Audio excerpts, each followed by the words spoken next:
差评。怪不得你这里没有生意。啊，是这样的，我们老板娘今天有事出去了，所以得提前关门。你是干嘛的？我是看店的呀。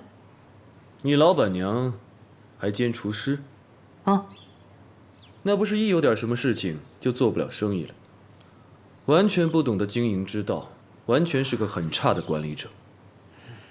您到底有何贵干？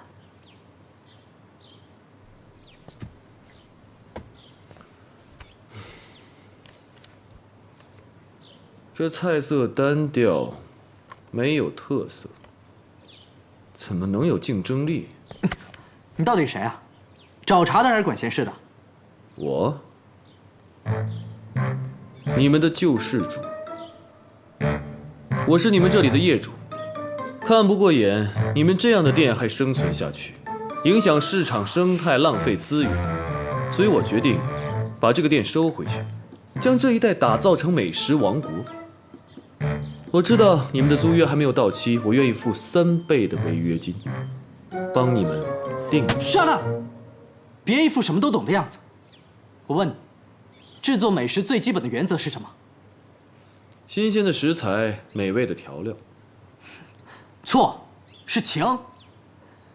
没有感情的食物打动不了人心，也招揽不了顾客。你那个所谓的美食王国，在你冷血的经营下，一定很快，肯定就被灭了。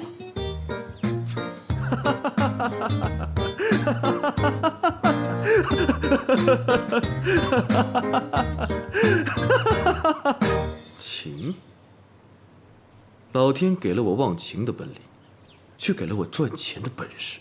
这美食王国不过是我赚钱的工具而已。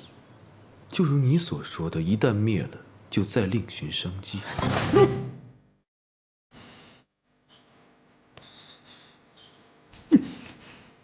小兄弟，别动怒，动动脑。